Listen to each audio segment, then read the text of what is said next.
take her to the other side. I'm feeling strong, my little lady. I'm gonna keep her moving on. I'm gonna run till I drop to the break of dawn. Never gonna stop till I see the light. I'm feeling high, my little lady. I'm gonna take her to the other side. You know I used to smoke too much. You know I used to drink too much. Take a ride in my car. You can get me high, high, high. You know I used to smoke too much. And you know I used to drink too much. Take a ride in my car. We're gonna get real.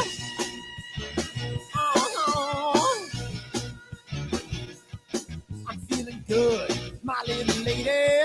She's gonna take me to the other side. I'm feeling nice, my little lady. She's gonna keep me moving on. I'm gonna run till I drop to the break of dawn. Never gonna stop, she's gonna treat me right. I'm feeling good, my little lady. She's gonna take me to the other side. You know I used to smoke too much. And you know I used to drink too much. Take a ride in my car. And you can get me high, high, high. You know I used to smoke too much. And you know I used to drink too much. Take a ride in my car. And we're gonna get real. Come on, baby. Let's take a ride. I don't know where we're gonna go, but first, let's dance.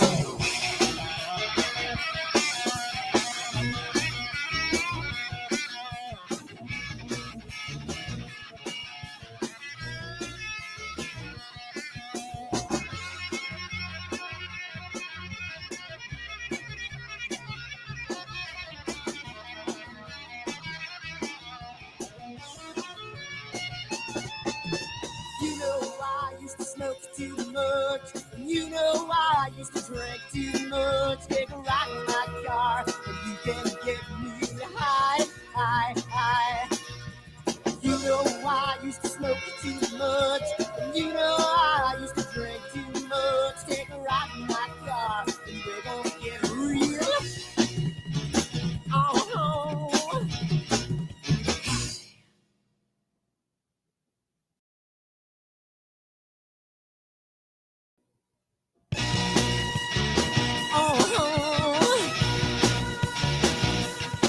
I'm feeling high, my little lady. I'm gonna take her to the other side. I'm feeling strong, my little lady. I'm gonna keep her moving on. I'm gonna run till I drop to the break of dawn. Never gonna...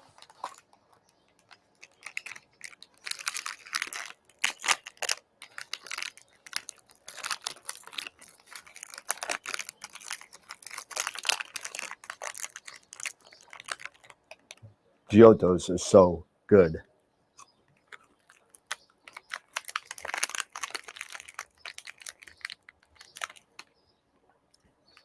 These chocolates are what? Chocolates? We're here about astrophotography. What are we doing? Wrong video. Whoops.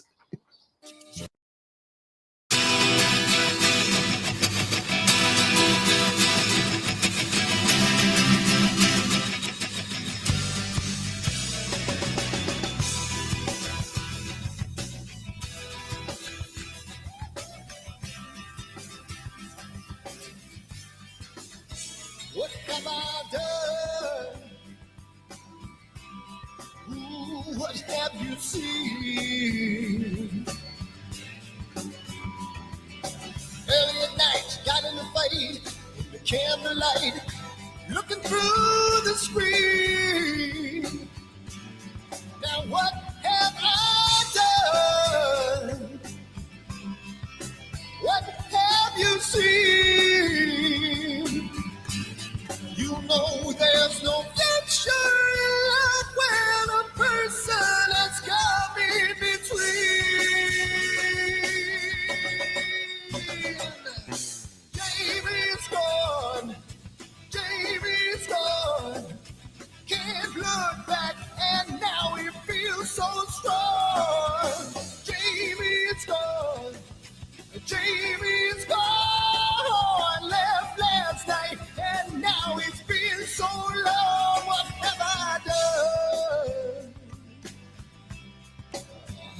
have you seen? There was nothing to say, it took her away, and I feel the pain, made love in pain. Oh, oh, what have I done? What have you seen? She knows there's no future in love when a person has come in between. Jamie's gone. Jamie's gone. Can't look back, and now he feels so strong. Jamie's gone. Jamie's gone. Oh, left last night, and now it seems so long. Ooh.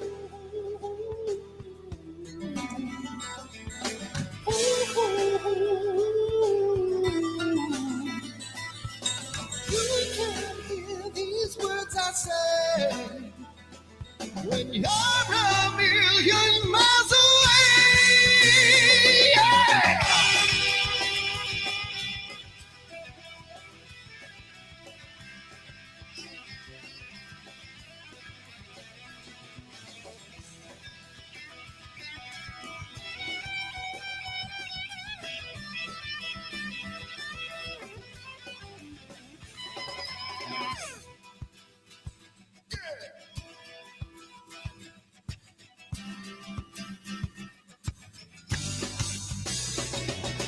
Jamie's gone. Jamie's gone. Can't look back, and now he feels so strong.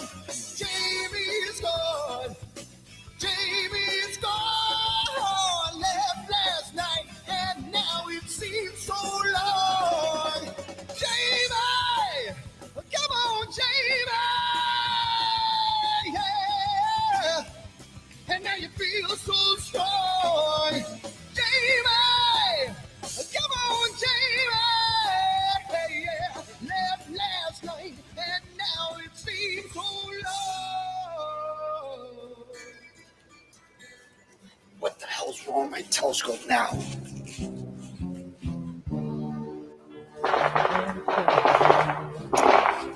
Yeah, what's wrong with this thing?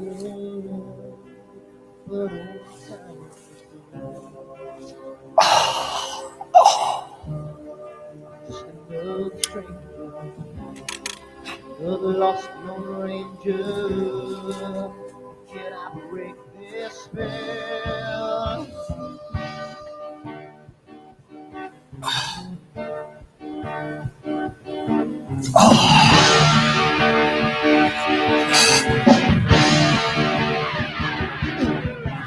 You want them right, who I make you to make wrong. If I want that fine line, who I will always take the fall. If I don't do them, I can hear from the right. I sleep all day long, and then I'm dreaming through the night.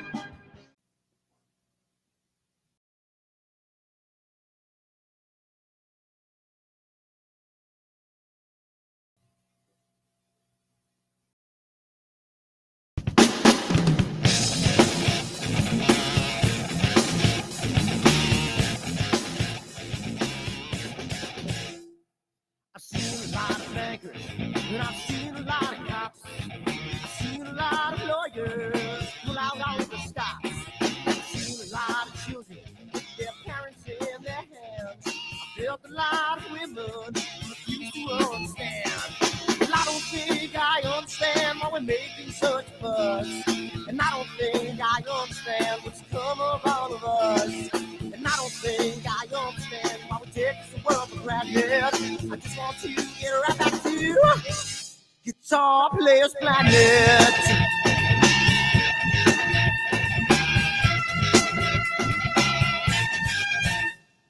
You see it in the papers, you read it every day. The riots and the fires going on in South LA.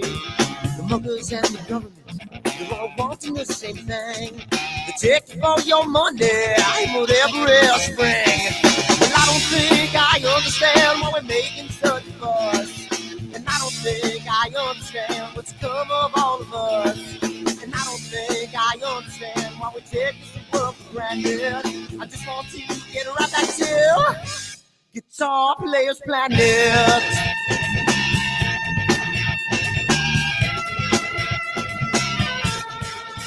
Take me.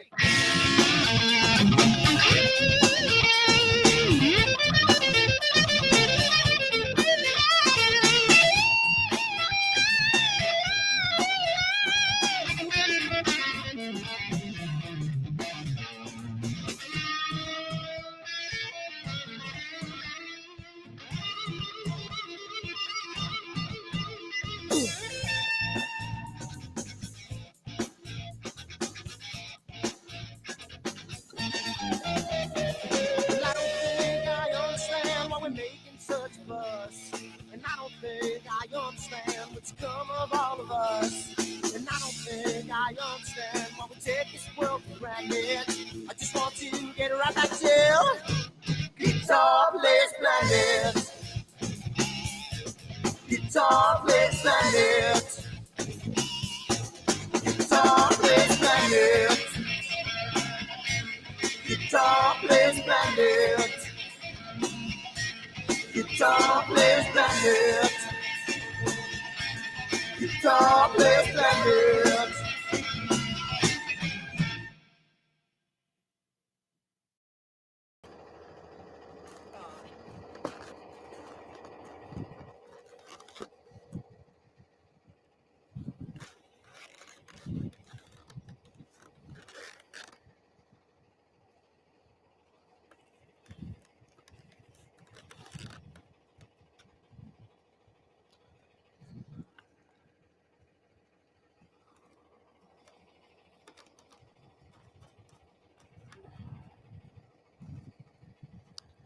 It's gotta mean something. It's gotta.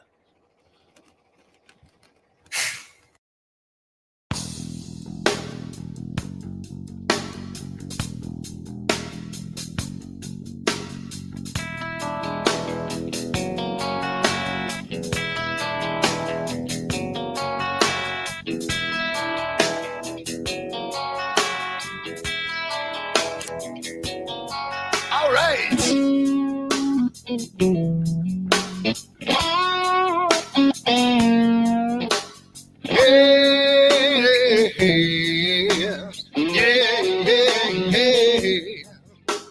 Where did my color go? Got your head in the sand. You can't be in control, using a powerful hand. I wanna be you, I wanna see you. Don't taste the kisses of hate. Don't try to tell me, don't try to sell me, don't try to say it's too late. You're gonna push me to the edge, back me in a corner, making me stand in your shoes. Push me to the edge, hide a little color, it's black and white and blue. Black and white and blue,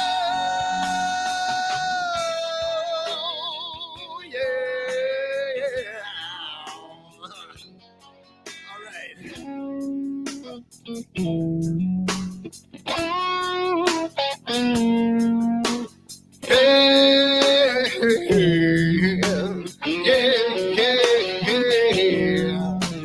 Cat learns to ring a bell. Rat gets free from the maze. We can be taught to love. We've got to learn the way. I wanna see you, I wanna be you. Don't taste the kisses of hate. Don't try to tell me, don't try to sell me, don't try to say it's too late. Yeah, you're gonna push me to the edge, back me in a corner, making me stand in your shoes. Push me to the edge, add a little color, it's black and white and blue. Black and white and blue.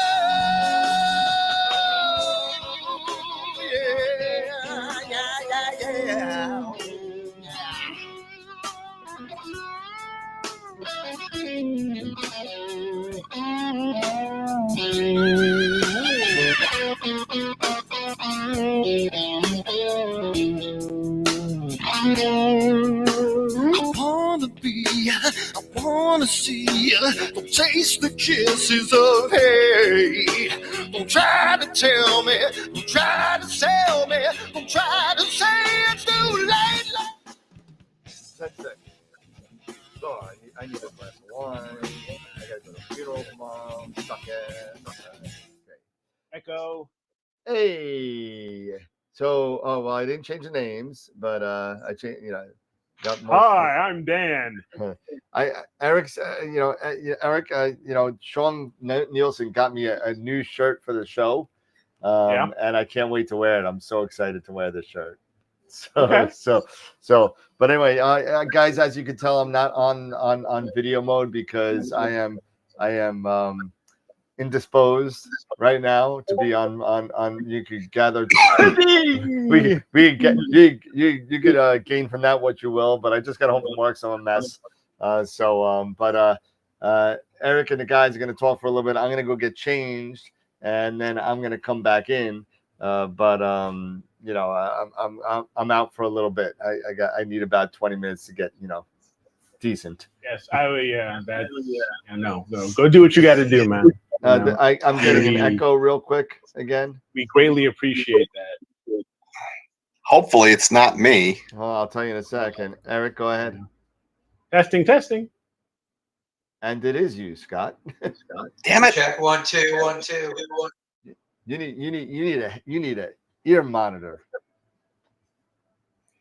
Yeah. No, I'll just turn the speaker down. Yeah, that works good. Yeah, that's good. I could use cans, but it just they suck. they irritate me after a while. They do me as well, but I tried cans. I had cans for a long time. I do it for this show. I sacrifice my. Well, we appreciate you taking one for the team. We appreciate it. And as of last night, I am officially on my 3-month and 2-week waiting period, and my hiatus from sports has begun as of last night. So, oh yeah, Lord Stanley came out. Yep, the Florida did it again. Back to back. In crushing fashion. Yep. Yeah. It was all after that meltdown from Edmonton that kind of just was the end. But what are you gonna do? Anyway, I'm leaving, guys. Do what you got to do. Very cool. All right, thanks, guys. Yep. Hey, what's up, everybody? Welcome. Go Happy Wednesday. It's Hump Day. How's everybody doing? What's up, Tarek? What's up, Richard? Let's see. Matt's on here. Norm. So yeah. Hey, how you doing, my man? Scott, how you doing, my friend? So we are here. It is Wednesday. Thank you guys so much for hanging out with us. We really appreciate it. Really do. Do us a favor. Get started. Give us that thumbs up. Let's start the game off right. Let's start it off right. Let's start getting that thumbs up going and stuff like that. So really appreciate that, guys. So weather here has just sucked. I'm gonna be flat out honest. I haven't been able to do hardly a darn thing for I don't know, a month, maybe more. Feels like it, right? It just totally sucks. The weather sucks 2 weeks ago. Ass. You are correct, sir. Welcome to the Southeast, Eric. I mean, oh, Mother Nature, she's an evil one. She's an evil one. But hey, one thing is cool, even speaking of Mother Nature, they named a hurricane after me. Oh, they did? Yeah. I don't know, man. I think hurricanes should be named after women, but that's just me. And every other, right? Oh. Jeez, wow. I'm not going that route. I've got my wife not even 45, 50 feet away from me. Oh, be coming in yeah. here. I don't think I have anything to I don't- worry about with Hurricane Xiaofin. I don't think that's gonna happen. You don't have a Yeah. K at the end of your name. Yeah, that's the only thing. They misspelled it. They misspelled it. Like, what the heck? It's already a Cat 3 too. Yeah, it's a Cat 3 over on the West Coast. West Coast, Yeah. On the west heading side. It's heading towards the islands, right? No, heading No, towards, no. It's on. It's west coast of on the west coast of Mexico. So head northwest towards Acapulco. Oh, it's in the Pacific? It's in the Pacific. Yeah. Oh, well, well, not for nothing, but that ain't no hurricane. That's a typhoon. Yes. Yeah, I know. But Noah called it a hurricane. So Yeah, well, they got that wrong. It's Yeah, I know. North American coast, so it's a hurricane. Only when it's in the Pacific. how much over- damage are you gonna do, Hurricane Eric? You guys haven't seen my office, so I can do a hell of a lot of damage. But in my Well, it's a defense, Cat 3, so sure. I call it it. my office. I call it controlled chaos, just like on a carrier. Carrier flight deck, controlled chaos. My office, same way. I can find it, but no one else can. And that's all that matters. So anyway, glad you guys are hanging out with us. We got image of the week that's been posted up there, and we are going to talk a little bit. I thought we talk a little bit about astrophotography, and I know we talked about this before, but artificial intelligence and the impact it's been having on our hobby, and also how we gather our information. Because I would love to know, because I can't do it here because Dan's in control today. I would love to do a poll and see how many people, or be curious to how many people, when it comes to astrophotography, use AI. Like, and I'm not talking necessarily about blur exterminator or noise exterminator, stuff like that, but maybe other tools, other AI based tools, to do research, to figure stuff out, to learn more about astrophotography and astronomy in general as well. Because I'll be honest with you, Chat GPT has started really become my buddy when it comes to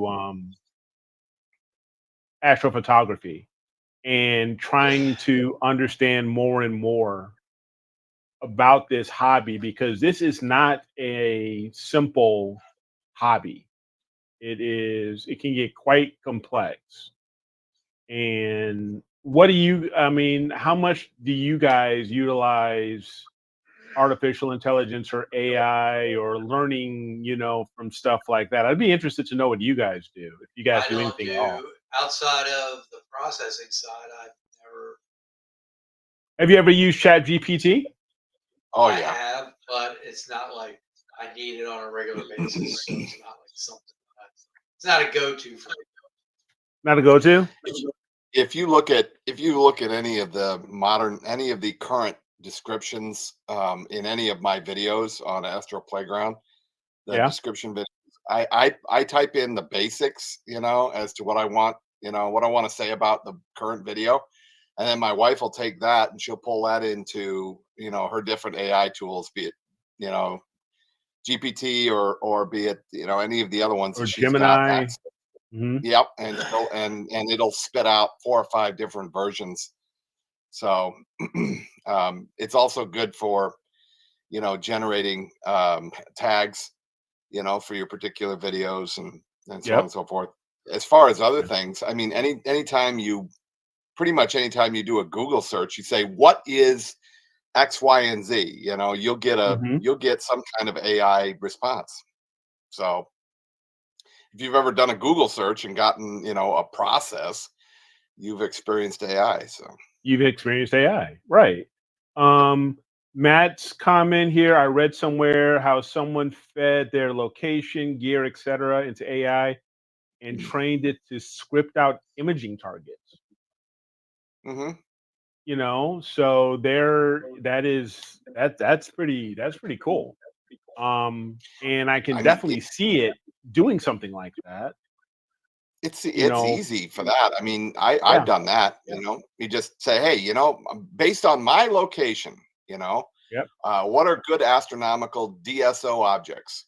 Mm-hmm. And it'll come back and say, you know, okay, based on where your longitude, latitude, where you are, you know, zip code and such, it'll spit it out and say, hey, you know, this is here, this is there. Yep. So, I mean, for that purpose, I mean, that's really kind of brainless. You know, anybody can do that. Yeah. Now, what I've been basically using it for personally the past couple, I say week or two, is trying to calculate my gain or my best exposure imaging utilizing ChatGPT, but also feeding it information from SharpCap sensor analysis, for example.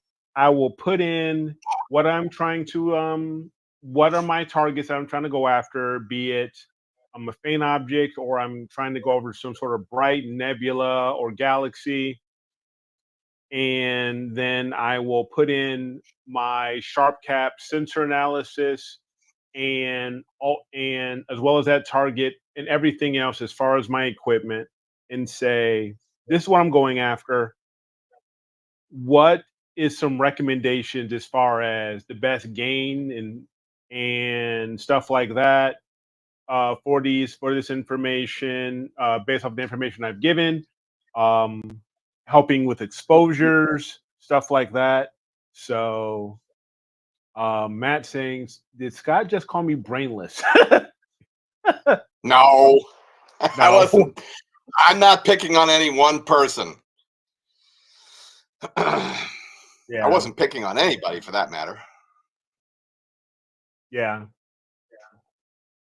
But it does help, you know, because there are some, like for some reason, I don't know why Altair Astro, unlike, you know, ZWO and Player One, they don't give out any graphical information as far as its So dynamic range stops.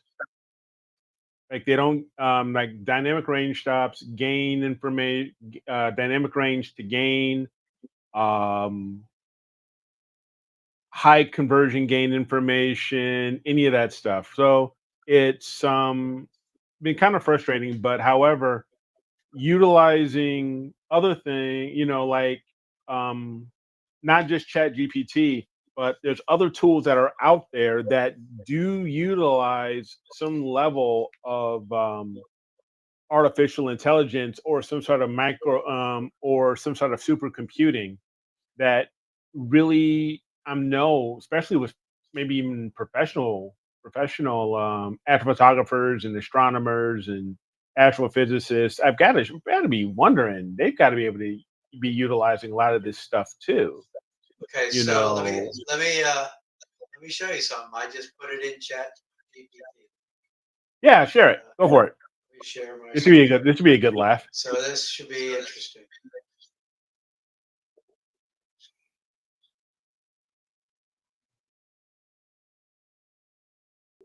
See my screen? So I asked, Yeah, what is the maximize optimal it. exposure? What is the optimal exposure time using f4 600 millimeter focal length Newtonian telescope and the IMX533 sensor and 3 nanometer narrowband filters to capture M16, the Eagle Nebula? And it comes. Thanks, you've now specified telescope 600 millimeter focal length f4 Newtonian camera IMX filters 3 nanometer target. And it says key factors. Faster f4 optics. f4 gathers 2.25 times more light than f6. Great for deep sky imaging. Faster system allows shorter sub-exposures for the same signal level. Helps you reach background limited exposures faster. Ideal case. 3 nanometer filters. These dramatically reduce background light, sky glow, moonlight, light pollution. Require longer exposures per sub to overcome read noise and reach sky limited IMX533 sensor, very low read noise, 1.5 electron RMS at unity gain. High quantum efficiency at 85%, ideal for narrowband. Small sensor equals smaller total field of view, but still covers the pillars of creation well at 600 millimeters. So it says recommended exposure time, assuming a cooled IMX533 unity gain 100 to 120 and typically 4 to 6 skies. Here's what works best. So it says sky quality portal. So portal 2-3, very dark, 5 to 10 minutes. Portal 4 to 5 minutes, 5 to 7 minutes. And then portal 6 plus, 240 to 300 seconds, 4 to 5 minutes. It says if guiding is accurate and the mount is stable, go for 420 to 600 per subs to maximize signal of noise. If seeing or tracking limits longer exposures, use 300-second subs and take more total integration. And then it says total integration timer recommends 6 to 10 hours of HA and 8 to 15 hours in O3 S2. Okay. And total for Hubble palette, 24 to 30 hours for high quality, noise-free results. So there you go. So I guess it's good for stuff like that, huh? Yeah. Pretty interesting. And then it's pretty interesting stuff, like you're just showing. It can give you some breakdowns. Now the next question will be is how will you do it? Will you follow those steps? And I kind of pretty much already do. I mean, that's why it's like, oh, okay, let's just back it up what I kind of already do. Okay. So it's basically, it's reaffirming, what your current process what my normal practice is, at least in narrowband. Right. So that's good, so that's good information to know that basically putting in that information and knowing what you're currently doing is letting you know, at least it's giving you some reassurance in a way, or maybe a bit more, or for some people, giving them a bit more confidence to say, yeah, you're on the right track, man. You're going in the right way. When I'm doing broadband, maybe I'll plug it in for broadband, see what it says about doing Galaxy or something. See what it recommends. But I know typically when I'm doing broadband, if I'm like doing Andromeda, I'm only doing 60 seconds, maybe 90 seconds. Yeah. Not doing it. Yeah. Matt, thank you. Yeah, I am going to actually, I should find a way that I can script that, and I can use ChatGPT or Gemini or something like that, or Skynet to just, remind me before I hit the play button on my sequence to say, take your Eric, scope cover off. Have you taken the cover off? I should ask ChatGPT, what's it going to take for Matt Draxler to actually use his equipment that he's got?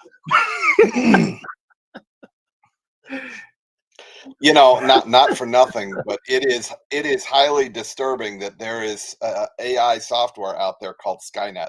Okay, I'm sorry. Yeah, but that's unnerving. It is unnerving. Okay. I wonder if that was by design. I'm sure it was. Somebody smart ass was like, "Oh, I'm calling this guy." Sure. I'll be back. I'm looking for Sarah Connor.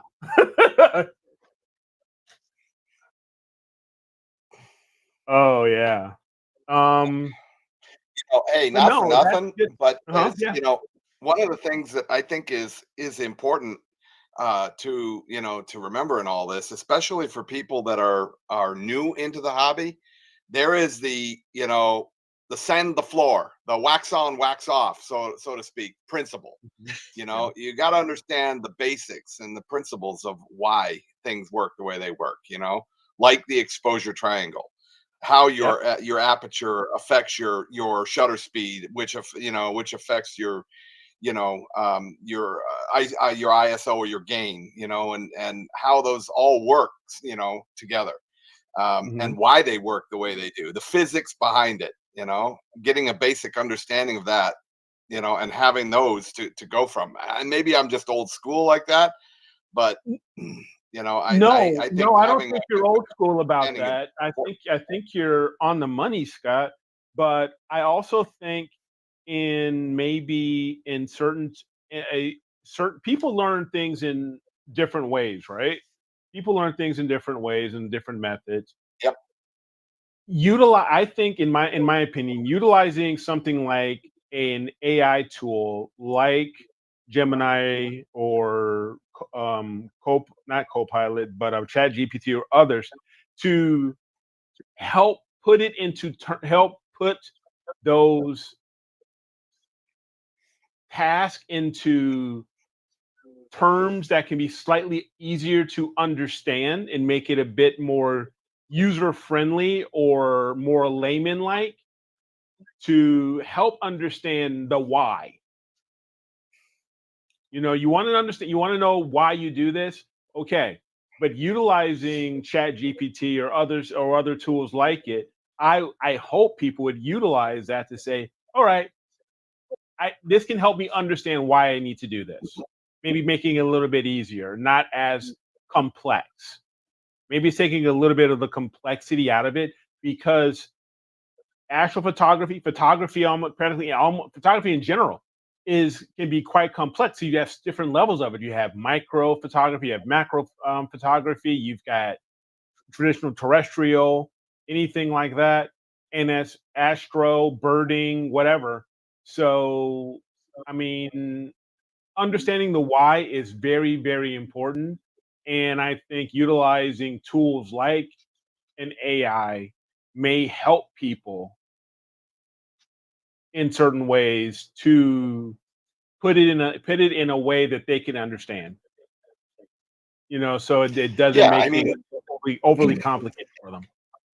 AI, the tools like what we're talking about here are to the modern generation what Cliff Notes were to my generation. Yes, yes, yes. Right. I think you're right. I think you're right. Yes, absolutely. But reading the Cliff Notes on Romeo and Juliet is not the same thing as reading the book. As reading the book, I get it, but at the same time, there are certain pieces of information that Absolutely can sometimes be a little hard to swallow or hard to digest, and sometimes having Cliff Notes makes things a bit easier to follow. Because as I said, people learn in different ways, or people learn differently. So, yeah, and anybody that's out there, don't don't get me wrong. I'm not saying you shouldn't use these things. What I'm saying is you shouldn't forsake, the meat and potatoes of it. You shouldn't just relying on the Cliff Notes or relying on Chat GP and not going to the other stuff. Yeah. Yeah. So there are a Now, lot of great books out. We used to talk about those books. We used to talk about the primers. And the different periodical and textual resources, and encouraging people to go and buy those books, have them for their library, and use them as reference or and in understanding and learning textbooks. I mean, this hobby, if there was a photography hobby out there that required classroom education and textbook reading, it would be this one. Exactly. Yeah. Believe me, I've been a professional photographer for 20 years, and this hobby is incredibly intense. Is probably a nice political way of putting it. Yeah.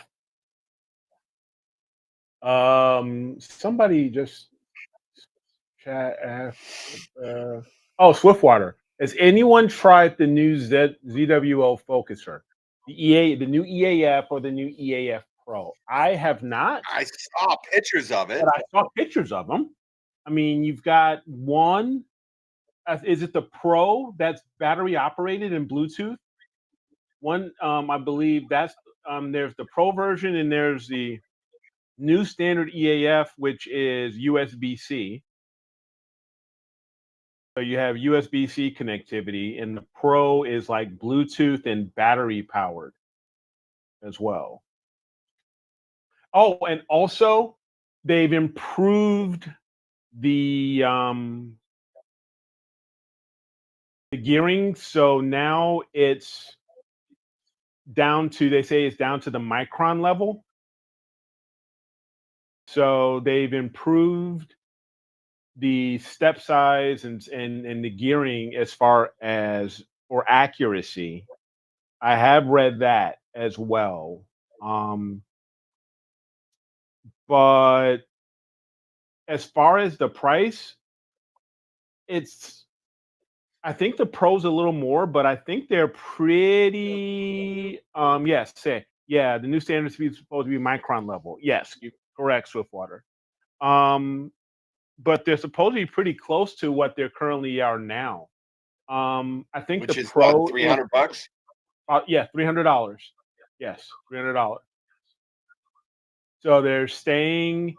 So the standard is going to be that $200 price range, and Bluetooth and battery operated Pro is going to be $300, which is pretty much the same as that they've been doing around what they've been doing for their past products.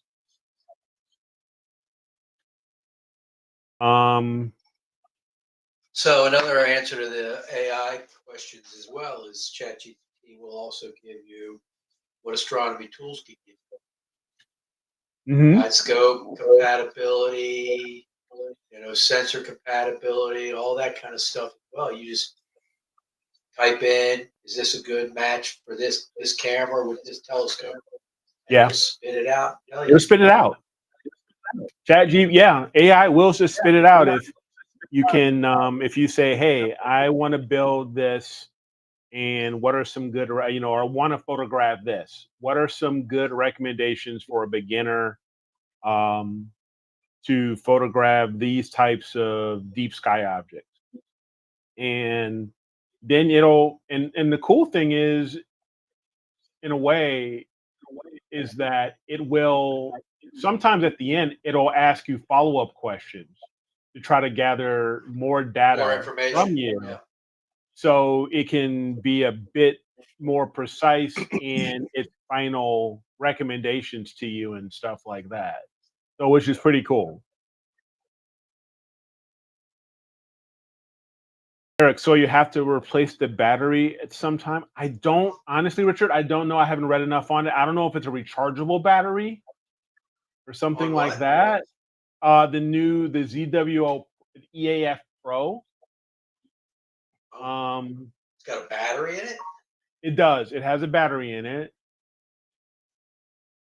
The EAF Pro, I'm reading here on their website, the EAF Pro comes with a built-in battery and Bluetooth connectivity, reducing power supply constraints. It also includes manual focus buttons, allowing direct adjustment even after installation. I'm reading basically word for word for what it's saying. And well, the original EAF had a manual, or it had a manual remote control that you could plug into it. Right. Yes. Yeah. Correct. Yeah, you do have. Yes, you have the little white hand paddle. Yeah. That you can use. This here, at least with the Pro, you can manually. You don't have to have that. You can press buttons. There's there's in focus and out of focus buttons.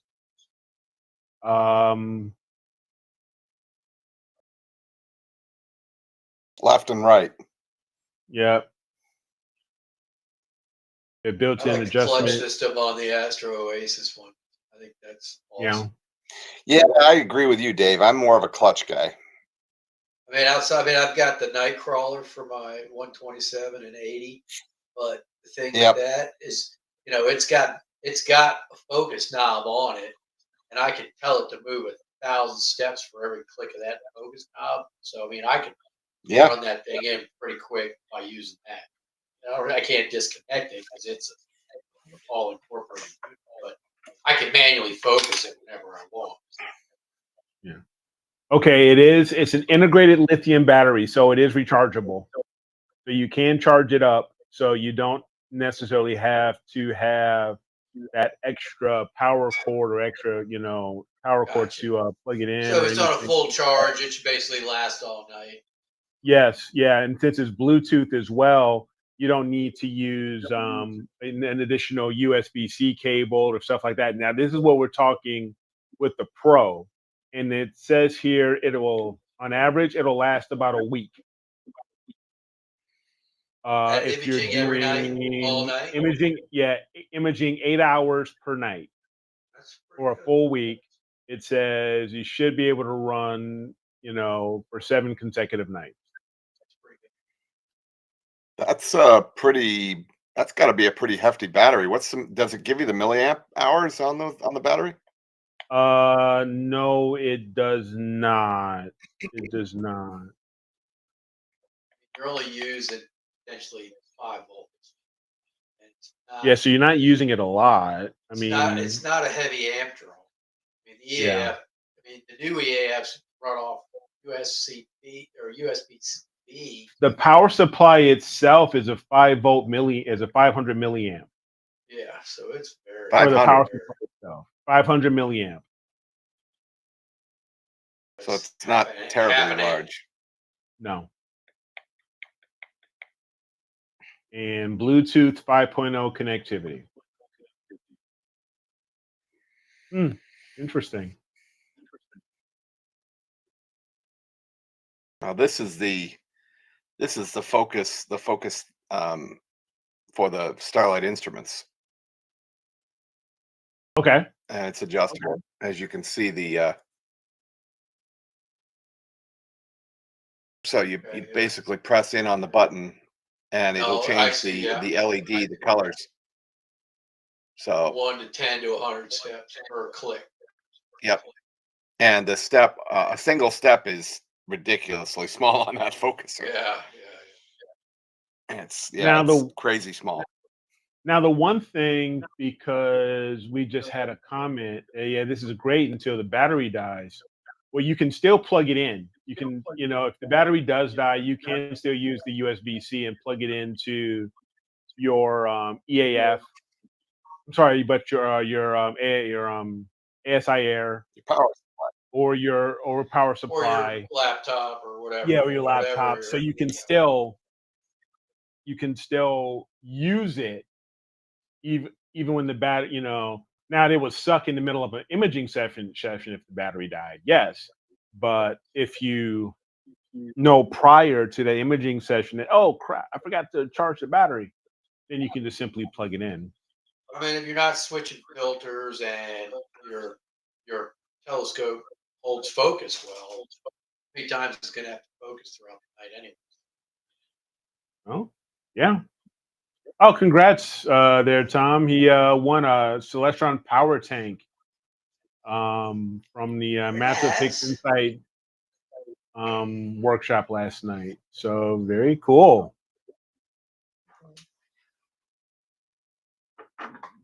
Congrats.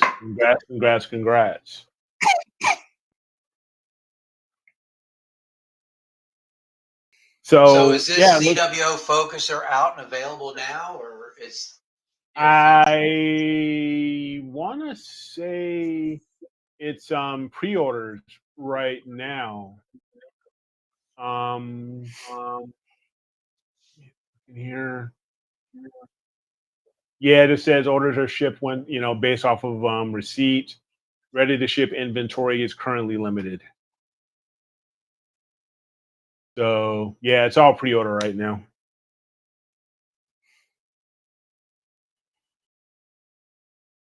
Does the retail? What are you doing? Looking on High Point? No, I was actually looking at ZWO's website. What's the retail on it? The Pro is $300 and the standard is $200. Does that take into account the tariff? I'm not sure. Probably. I know didn't they settle the tariff issue? Their website should be adjusted. Yeah, because right now the prices are showing $299 and $199. That's from the ZWO website. That's the Correct. Chinese website. Correct. What if you go to High Point? What does it say on High Point? Hold on. Let me tell you. Same thing. Same price. $299 for the Pro and $199 for the standard, it looks like. So yeah, same price.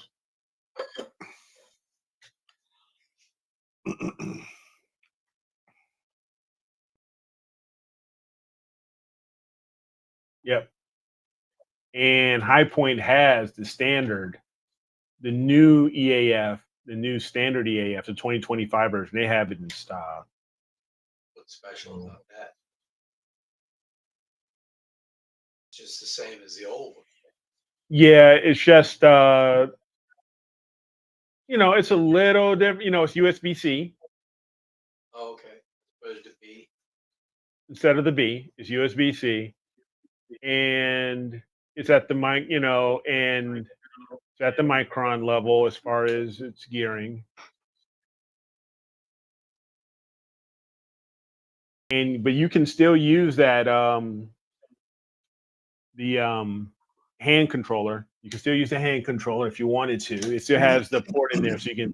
So if you had an old EAF, you wanted to swap it out for the new 2025 version, and if you had the hand controller, you could still use it.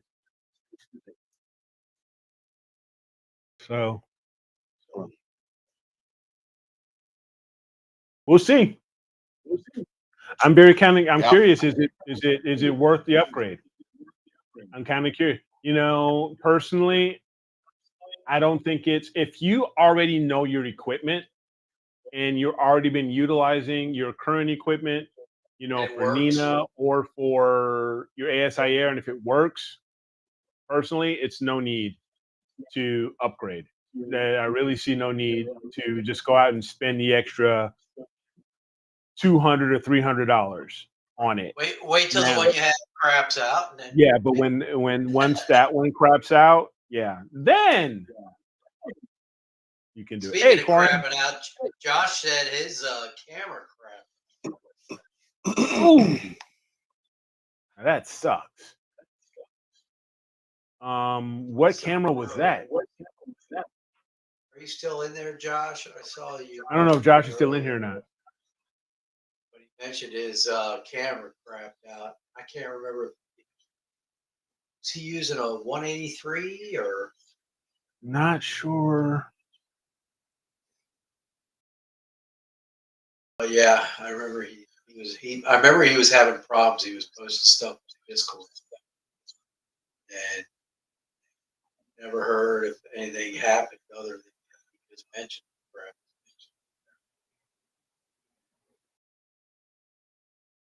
So, Josh, if you're back on or still in the chat, let us know. Yeah, let us know what happened. What camera? Yeah. But he also makes a very good point. You should always verify recommendations from AI. That's absolutely true, because I don't anything on the internet, take it with a grain of salt. When you're searching, when you're researching stuff on the internet, take it with a grain of salt. You should always try to Swiftwater. I sold a few EAFs. I had a bunch of them, and then I sold them all. There are a few people in this chat that have benefited from me selling my EAFs. Yeah, I got rid of mine because I could not get that thing to work, with the C14. I mean, they worked on all mine, but once I got the Nightcrawler, it's no comparison. And then I had one left over that I used on my Carbon Star when I first got it, but then I upgraded to the Astro pieces. So I still have one left, and I'll probably save some. Now, got a question here real quick for Norm, or anybody using the SkyX and stuff. Now that I'm about, I want to say maybe 85 to 90% ready with the Edge 11 to get it out here. When it comes Now, I have only been using on the Mighty Mount the FLT91, the refractor. I was reading somewhere that I should use my longest focal length scope to do T-points. If that's correct, is that basically telling me that is that basically saying that I should redo my T-points, my T-point model with my Edge 11, since that's my longest focal length scope now? Norm, that sounds like a question for you. That's what I was asking. So Norm or anybody else is using the SkyX. I would say yes. Oh, and You say Dan yes? is in the chat. Oh, Dan's speaking. A voice from There the he beyond. is. There he is. The meaning of life.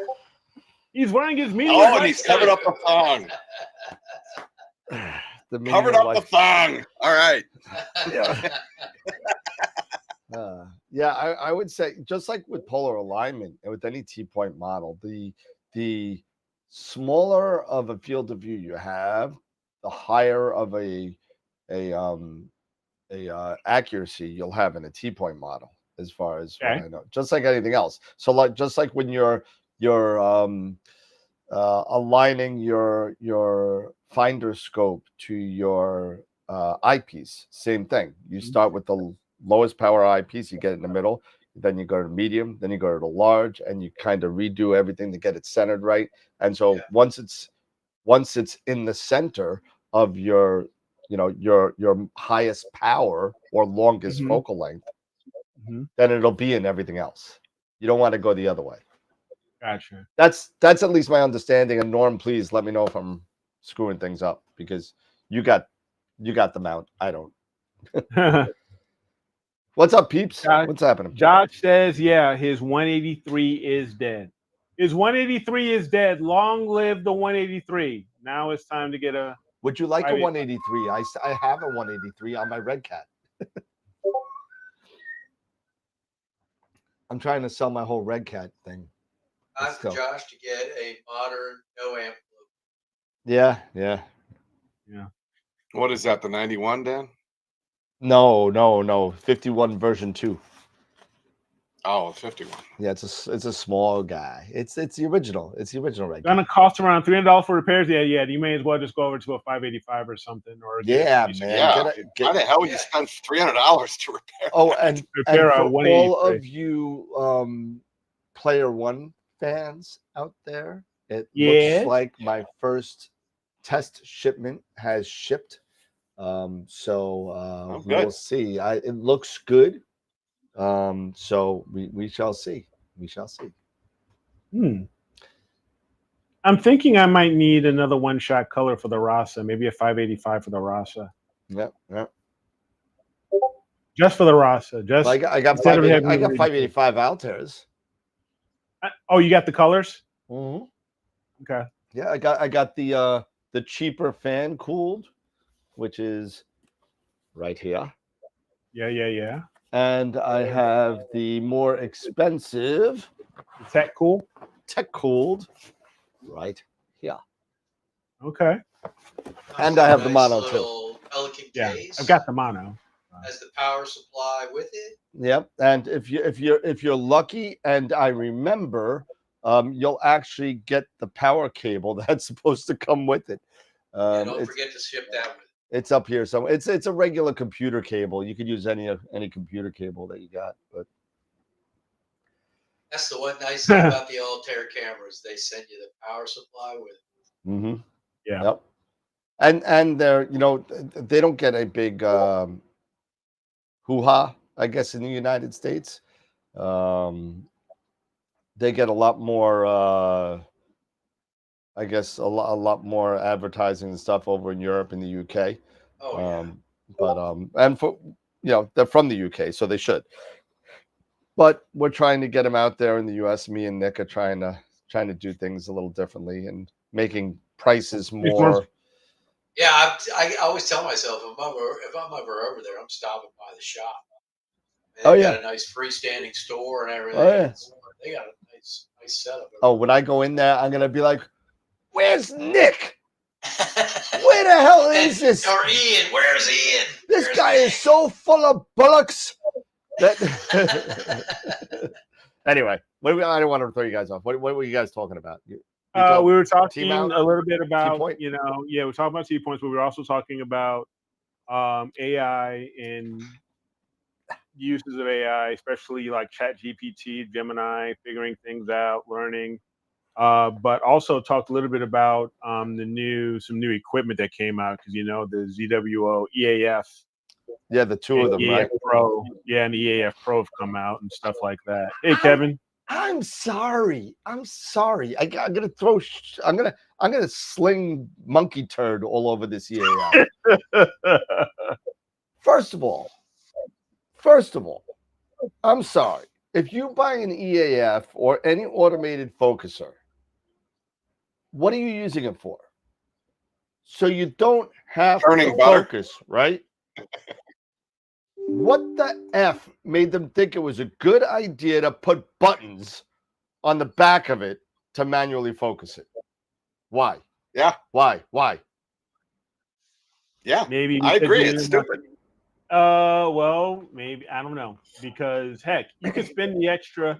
Because honestly, you could probably spend, because it's $199. Spend the extra $20 or whatever it is, and you can get the little hand controller if you wanted to manually do something like that, instead of actually pressing, up against the EAF and then moving your scope around and bumping it and stuff like that. No, I think the hand controller makes perfect sense for certain situations. Makes perfect sense. Perfect. But touching a freaking button on a focuser, makes no sense to me. I mean, it's kind of like this is really, and I'm throwing poo-poo all over this already. But what are you gonna do? The whole thing, right? The whole thing. S50 comes out, one of the best things on the market that they ever came out with since the ASI Air, the C-Star, right? Mm-hmm. Unbelievable, did wonderful things. Another great achievement for ZWO. And then it come out with the S30. And you think about it for a second. And you're like, back. Why am I going smaller than 50? I already got a huge wide swath of space that I'm seeing. Why do I need more? I want to get deeper and easier. Where's the S70? I don't understand the logic of the marketing. I don't understand. I don't get it. But you get, no, I get it. But it's been a consistent thing ever since the CAA first edition, where they came out with a 42 millimeter thread on the CAA, which was just ridiculous for the first version. They should have. I get. They should have included it. An adapter for a step down. Yes, for step but down. Not a step up from 42 to 54. It should be everything is 54. Make it 54. And then have step down. You need a 42, you get an adapter. You get your 54 to 42, 0 millimeter or 2 millimeter, adapter ring. Yes.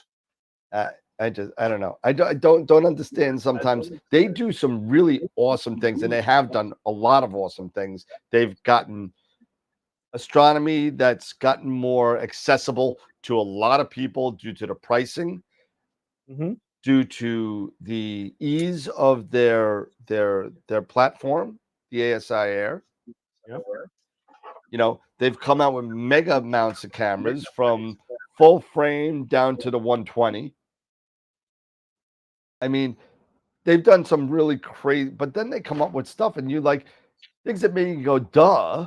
And it just drives me nuts. And I don't know, maybe. And I just don't, and I'll agree with you on that, especially with the CAA, because it kind of ticked me off because they get the CAA. Yeah. And it's M54. And wait a minute, I've got a 533, or I've got, I got a 533 here. What the hell am I going to do with this thing now?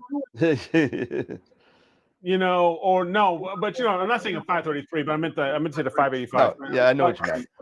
But it's like, what the actual? But no.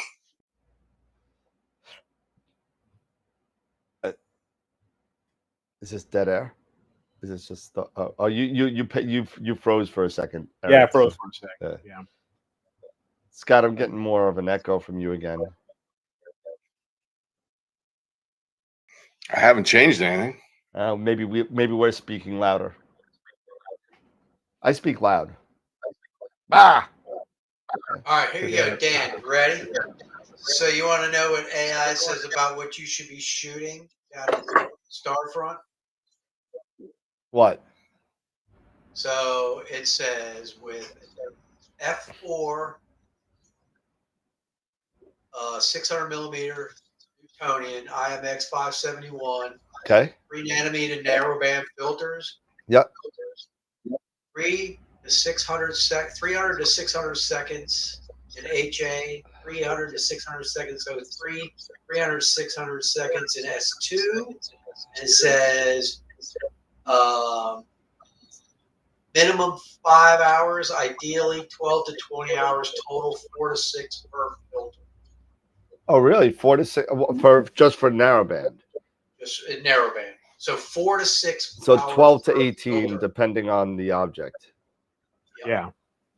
And that's I put in for the Sator region. Oh, that's what Six. it. All right. So Well, apparently I figured out. Well, you Mabula don't figured need out my 100 problem. hours in Oh, you 4 to did? 2. Yeah. How No. many You I know got, how to get it stitched? what? Well, no. So apparently there was a disconnect between Nina and the target scheduler, where there was a bunch of data missing in the middle. That's why there's that big black spot. Oh, oops. So I Damn. started. I built a new mosaic in a different part of the sky to see if that works. So we'll see if that. And I lowered the percentage to 15 instead of 20. And we'll see if that works. So I don't know. But that's what the issue was. Mabula was very helpful. I sent him the data that night on Friday. I had an answer on Saturday, and he looked at it, and he was very, very helpful. I cannot say any better things than his support that he does for his products. So thank you to Mabula for doing that. So, and for those of you guys don't know what I'm talking about, it's Astro Pixel processor. It's another processing platform for your imaging. So that's something you might want to take a look at if you don't want to drop the 300. So that's probably why it didn't work in PixInsight either. Most likely, yeah. It's because I got the same result, 2 different platforms. So I'm thinking that that's what it is. And when he showed me the picture and what my data was, you could see that something doesn't look right. If you looked at a fully stitched photo and the 4 pictures that I had, you could definitely tell the middle was missing. Gotcha. So it couldn't plate solve to stitch the other 2. Right. Of course not. No data there. Yep, nothing. Ungats. Well, that's Yeah, I mean, when we were fiddling with it, Monday, that was the general consensus anyway, that it was user error, was something that was done wrong. In were my right. defense, it was not user error. In my defense, it was not user error. This was a Nina error that I just happened to find. And it has to do something between Nina and the target schedule. So before I blame it on Nina, I want to do another run on a different mosaic and see what happens now. Because if there's another issue where it can't stitch this again, then I'm going to bring it up to the Nina developers and say, hey, what's up? Or the target scheduler. Who is it? Target scheduler is what's his name? Isomorph, right? Dale Gant, I think. Okay. I don't know. I mean, I think the target schedule and everything's pretty cool, but why add another? Because it tracks everything. Just If set you it do up. projects, it tracks everything for you, and it tells you what percentage you're done at, and it also does everything. You don't have to worry about time or length or anything. It's all done in target scheduler, so you don't have to put in anything as far as your lights in the advanced sequence. It's all run from the target scheduler. So, and it does work. It works well. It's just that sometimes I don't know where the disconnect is right now. So I'm still doing some testing. Okay. Mitch was saying maybe drop a line in the in Discord on the Nina. Yep, I'm on the Discord Nina server. Discord too. I've been talking to Dale Gent a little bit. Okay. So that guy's freaking smart as hell. We got to have him on the show. Good idea. Yeah, I spoke to him at NEAF last year at length, and he wants to come on the show. I just haven't kind of thrown it out there. He's been doing a lot. So Greg's saying that Greg's got targets loaded in for all summer. summer and all Fucking fall Greg. with that. Yeah, with that target Greg schedule. Greg, I still love. Was that Greg? Was that you with the star trails around the was it Arizona? Yeah, I think it was him. Yeah. Yes. Yeah. Holy Yes. crap, that was awesome. Yes. That was freaking sweet. I was like, how the hell did you think of that? What the hell? You got to be doing you got to be doing a lot of acid or something, because I mean, that is total, like, all you got to do is add some like flower power in there, and we're back in the 70s. Well, Man. today he was posting pictures of the little ground squirrels he see all. He was doing actual real. Yeah, I remember that other mirror shot that you had too. You put that out there a couple, maybe last year. That was cool. With the mirror on the ground. Yeah, I was like, Yeah, that's that was awesome. pretty awesome. Yeah. Oh, like, what the nice. hell, dude? What makes, dude? You need to be I'll doing take a some look. massive drugs to think the way you think. So or at least I would need to take massive drugs to think how you think, because Well, he is a doctor. yeah, yeah, I know. He gets the good stuff. That's the difference between left brain and right brain. Well, Yeah. I got left frontal lobe, and that's about it. Left. He said he just thought of this Yeah. new idea today. Oh, I can't wait to see that. Oh shoot! Here we go. All right. Well, I mean, that's where I have a huge advantage, is that my wife is very, very right brain, creative, Mhm. just nutsy, and she fills in a lot of the gaps where I lack. So Well, Mitchell, if this is the case, then I guess I have to get the Edge 11 ready. Yeah, it looks great in Texas too. So we'll see. I got my trash can. Oh, you got it? You got it? Good. Yeah, got it yesterday. We got the trash can yesterday. What size flat panel are you waiting for? The 320, right? The 320. Yeah, Yeah. okay, that's 320 on in its the way. rail. Okay, sweet. It's on its way to me, not on the way to Oh, it's on its way to you. Yeah, Oh, it's it's on the not. way. Okay. So shipping has been slow, but coming. Okay. So, Well, hopefully it goes to the right address this time. oh man, I know Kevin's on the chat. Oh my god, that 88 Knicks went all over the I'm just glad country. it showed up. All over the country. Yeah. Yep. And it landed. That's not a small price tag. No, No. what is it, 19 or 1,500 1800 for Yeah. for retail? Yeah. How much is it? I don't even Yeah. know how much For it a is. small business, that hurts. Shit, Oh, heck 300 yeah. hurts. Next 88. Well, I mean, that's one of the things that people don't get about, well, I mean, people that shoplift don't care anyway, but I mean, when you steal something from a retail store like that, they have to sell 10 of the same item just to cover what you took from them. Yeah, Yeah. that's about right. I go with that. Eric, do you use an external It's focuser on your incredibly edge? harmful. Yes, I do. Yes, I do. You have I the use Asato. The Asato. And I'm going to move it from the Edge 8 over to the 11. Oh, I'm getting the chills. So I'm getting chilled. I'm getting the chills. I literally, you can see it. It's like there. You can see it. Yeah. But yeah, I can't wait to move to the new house so I can put my my observatory together and get my piers up, and I want to get it all done by December so the ground doesn't freeze. So at least get the piers in and the crikey. building made. Dang it! What happened? What happened? That's the one. I knew there was something I forgot to order from you. What? The large 3.5-inch adapter. The 3.5. What, the large SC thread? Yeah. Oh, that's good.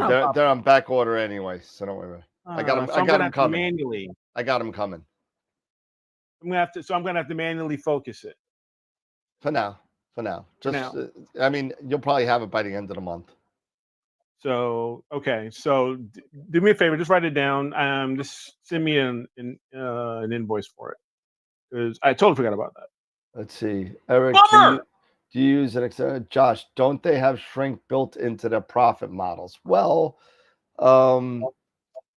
you know, it's tough with the big box stuff like High Point and other stuff. Yes, there is a shrink profit and loss line, I'm sure.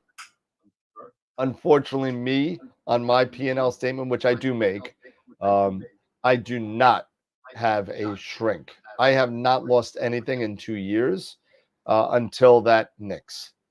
And then I lost Nix and I lost a flat I got panel. plenty of room there, David. Be right back. Yep.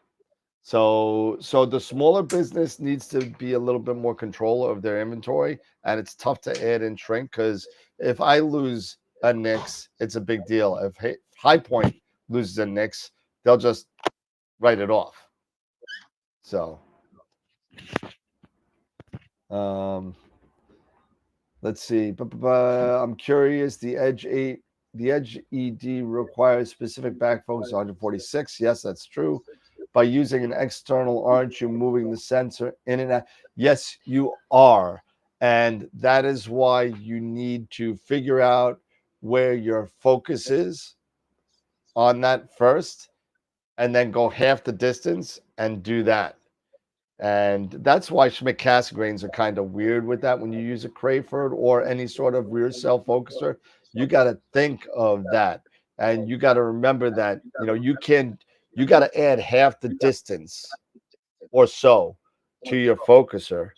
And, you know, so you're not too close, not too far away in order to kind of get that. So you got to add that in there. So, you know this, Dave, come on. Yeah, your focuser sweet spot should be somewhere in the middle or thereabouts of the travel of the Crayford.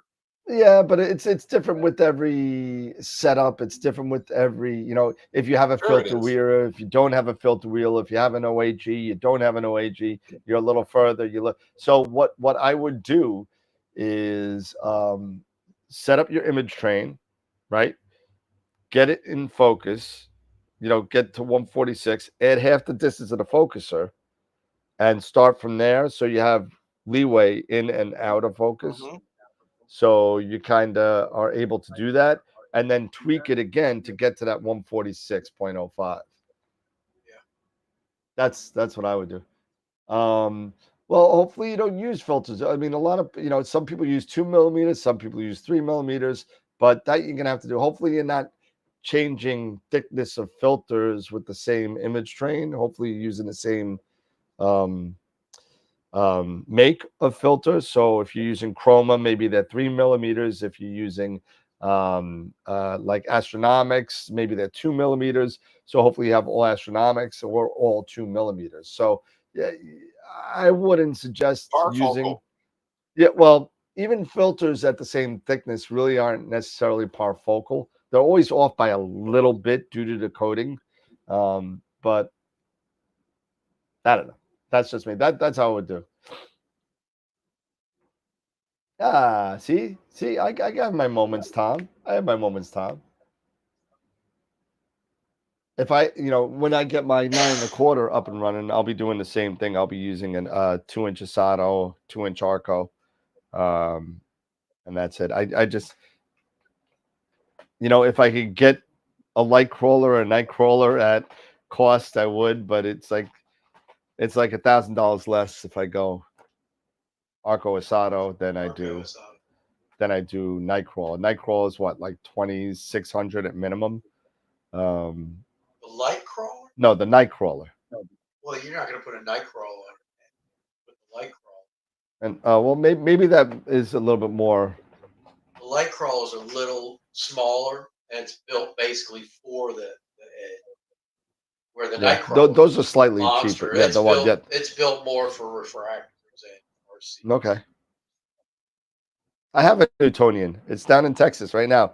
It's taking LRGB of M8 as we speak. So I must have just gotten lucky with my focuser, my mini focuser for the Starlight, that moves the mirror. I haven't had a problem at all with that. that's good. That's good. Yeah, So, I mean it works. I just got lucky. I don't know. no, but I a lot of people do what you do. It's yeah, not, but if I had a Schmidt, I'd want to be able to get it set as close as possible or in focus and lock that so it doesn't. Yeah, I don't want to. I have like a focuser on the rear. Well, you do. Oh, you got an edge, right, It. Scott? You got an Scott's edge. is an Oh, edge, yeah, it's an Yeah, edge. you got. If I had the edge and those mirror locks, I mean, I wouldn't change a thing of what you have now because you're good. But if I was starting fresh like I am now with the 9.25, it's been sitting up there since whatever January of since you stole it. Since I got it at a rate that I will not say. But the thing is that if I have the capability of locking down that mirror and it never moving, I would rather that than moving it back and forth and changing things. Well, I mean, I if it ever does present a problem, Oh no, I'm not saying to change your train at all. It works for you and that's fine. But I'm just saying if I was starting from fresh, that's what I would do now. That's all. Well, I'm not selling it. What are you talking about? If I want to use that ZWO filter wheel, and basically pull the EAF out, and just use the Crayford, along with the filter wheel, and just stay with my focus or my tracking through the guide star. I have that beautiful Crayford from Starlight Instruments. I mean, that's like an $800 focuser. I remember we tried to sell that. Yeah, and I'm glad that I didn't because I might wind up using it one day. So it's a great focuser. It is. It's an awesome piece of equipment. And I'm not 100% sure, but I think all I need is I'm not sure if the motor drive that I've got will work on that or not. I'd have to look and see. I might have to get a separate motor drive for it. I think you need I think the focuser, the Starlight that you have on the back is made for that knob. So you would have to get another focuser to go on to the knob of their focuser, not the Celestron focuser. Yeah, but what I'm using is I've got the Starlight mini focuser that replaced the Celestron one. Right. It goes in place of. Yeah, exactly. But you still got that. You still have that rod though.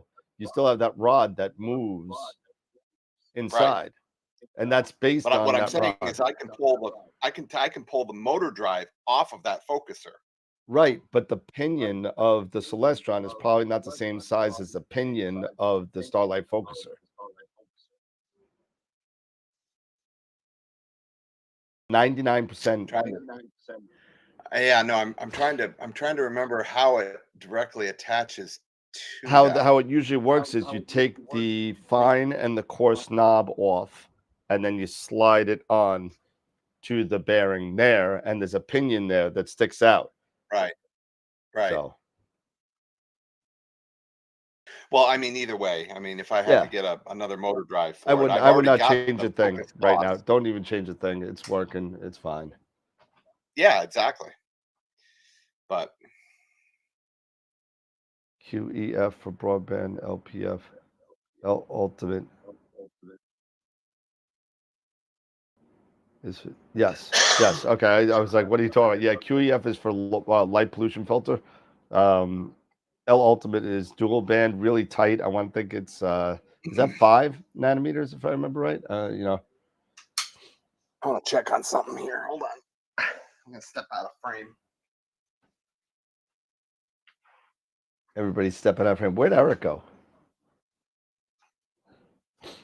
Nature calls. For you or for Eric? No, for Eric. Uh, Trust me, I wouldn't leave a hot mic, you know, when I was doing that. That would be bad. Oh, I would. yeah, if you're going narrow band, don't get me wrong. Certain things are really cool with color dual bands, like those dual band images, like Veil Nebula, for example, where it's very high in oxygen and H alpha. You know, like those type of color, and like the Thor's helmet, that kind of stuff is really cool with dual band. But if I'm doing mono, if I'm doing narrow band normally, I would never I would just do HA S203 in a mono cam. Absolutely.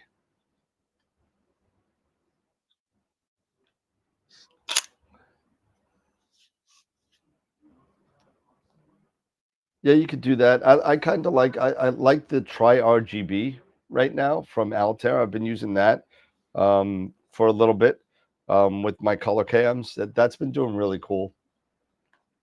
And for Bortle 9, hopefully within the next 2 months, 6, it's gonna be. I checked my backyard and it is a legit Bortle 6.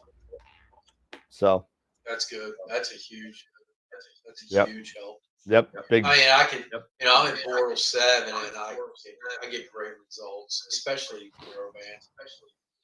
Oh yeah, narrowband. I had to go down to 3 nanometers in where I am in Bortle 8.7 or whatever the hell it is. I'm almost to 9.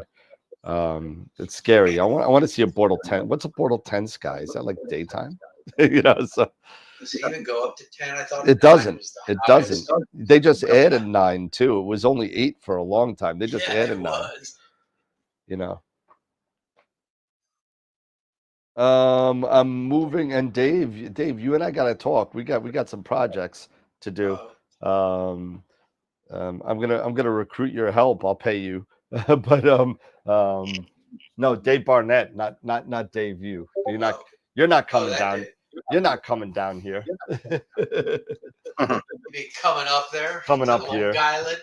Yeah. So so we moved to the town of Brookhaven, which is Lake Grove is the name of the town, and so that's where I'm gonna be setting up shop, Lake Grove. So Lake Grove, Long Island. Lake Grove, yeah. So it's gonna be a nice change. I want to go down there.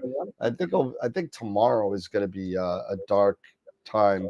And I hope I don't get arrested, but I think it's going to be clear here tomorrow. So I'm going to maybe drive up there. What's your Bortle? 6? It's 7? a legit 6. Yeah. Nice. So improvement, big improvement. Yeah. So, oh yeah, there'll be a party. There'll be a party. There'll be a housewarming party. So we'll see. All right, real quick. Where'd you go, bro? Huh? Where'd you go, man? I had a nature call. Nature. I told you. Did I call it? There's no bubble call in AstroWorld. Hey, you know what, dude? Be happy I took the freaking microphone off. Okay? Oh no, no fuzzball. Yeah, I called. No fuzzball. Oh gosh. All right, let me get here to image of the week. Yeah, I don't want to get arrested. I was, I don't want to go to my new house at nighttime. Nobody knows me, just to check out the sky. I know. Dude, I did. Honestly, I did that though. I know I'm gonna do it, but it's just like I honestly did it. That's what I did. You know, once we settled on the house and everything, is I actually drove out here and took the Pegasus I brought the Pegasus with me, you know, because I was like, we are finding our house when we're out here hunting. So I took I took the Uranus sensor with me, and man, I was checking night sky. You know, whenever we were doing we got settled down to our last two. Yeah. I actually went back and I took out and did the SQM readings. Yep. That's my next step. So the first thing that I used, Rich, was clear outside when I went into the backyard. I also looked at my location on a dark sky map, and there's a new one out there, and I got to get the name. If I could get the name real quick, I'll give it to you. There's a new dark sky map that's actually pretty cool that I used as well. I was able to zoom in basically literally like right on my house. Nice. Let me see if I can find it. It's on my other computer. Let me see. Yeah, the dark sky one that I have that locks in on our location. It's got us sitting right at the edge of a Bortle 4. So, which new map is this? I'm gonna get it. I'm gonna get exact new dark skies site finder. Here it is. It's called darkskysites.com. Okay. And let's see. So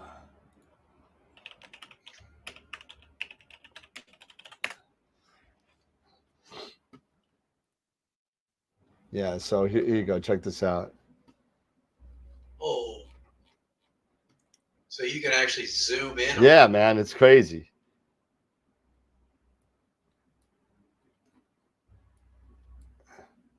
It is kind of wild. Let's see where I'm at.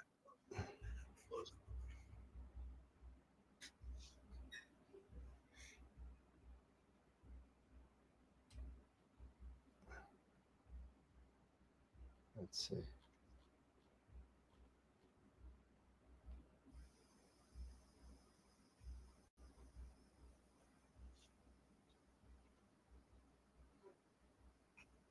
Elwood. Let's see. East Northport.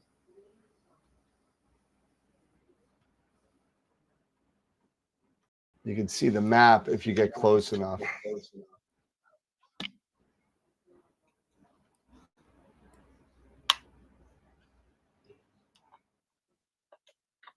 On this one, it's showing class 7 now. I don't know why. It's not, though. It's not. Showing me it's 7. It's 7.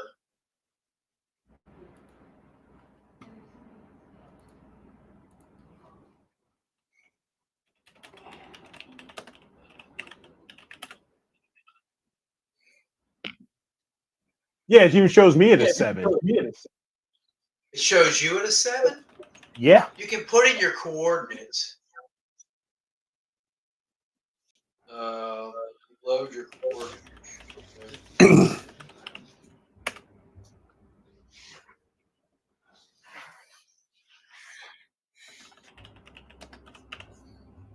Let me do that here really quick then.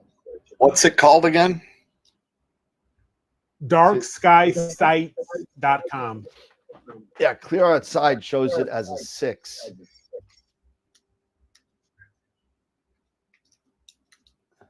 I'm going to have to do a sighting on my own. So 4086. Let's see, search 40 to negative 73.1.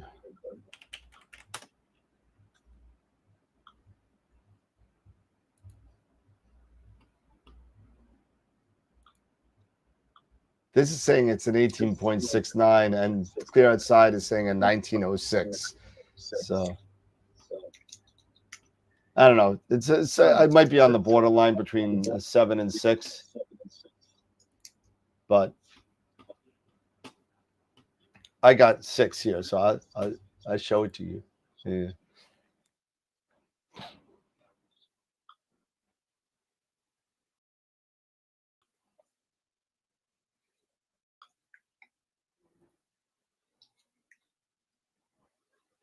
There you go. So this is Lake Grove and Portal 6.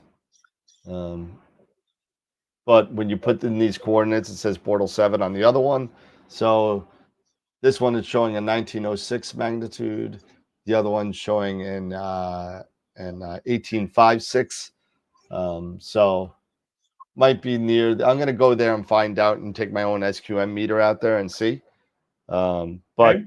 no matter what, at 1906 or even 19 flat is Yeah. a lot better than my 17.6 here. So,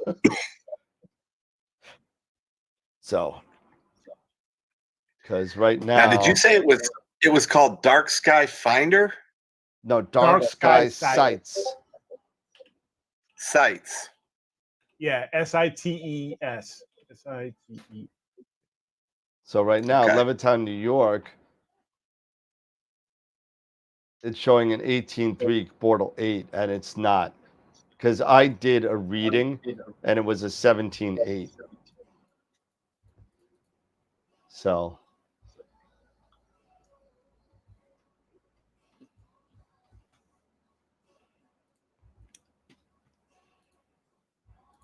the bottom line is you got to go and take your own reading, and see what it is. So Yep, you do. yeah, 21's nice. And also, if anybody is going to Cherry Springs this weekend, stop by and say hi at the vendor's tent. You'll see me there with Frank, my buddy Frank, my wife, and a helper, Luke, will all be there. And I'm going to set up all my Player One cameras because you know why? Guess who's going to be there? Who's going to be there? ZWO is going to be there. So I'm going to set up all my Player One cameras that I have facing ZWO. Because I'm a spiteful sumbitch. That's why. Frank is not my wife. No. Jennifer is my wife. Everyone's engrossed in the new dark sky sites. Everyone's looking. Everybody's looking. I'm looking. Everyone's looking. But it's a cool site, right? Okay. It is Now, cool. if I hover over it and I follow, because you can go to your coordinates and you can follow instead of me actually typing them in. And now it actually says Portal 4. If I actually, move my mouse around and go to the Jeep and use the coordinates that way, now it's actually showing, class 4. So, all right. But it's a cool little map. It's a cool It's a little cute thing. little map. Yeah. Yeah, mine's still 7. Damn it.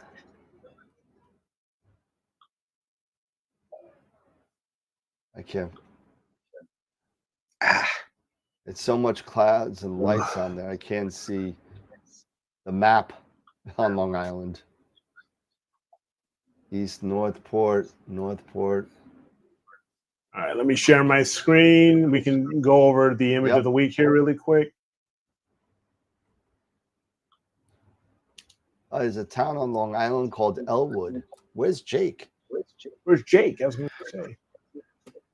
All right, here we go. Image of the week.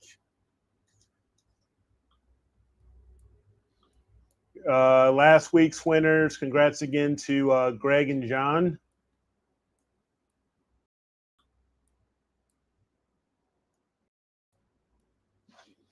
And John has another entry for us for our novice. This one is the Ring Nebula, M57, with his Newtonian.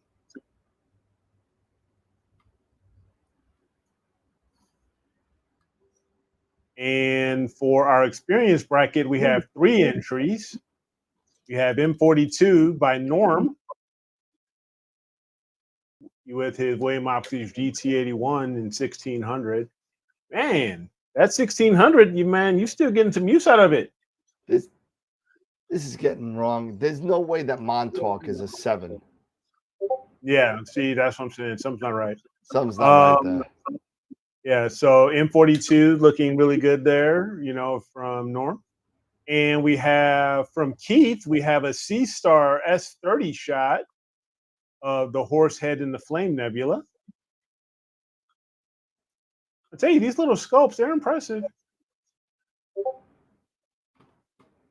And last but not least, we have Jonathan with the Blue Horsehead IC4592.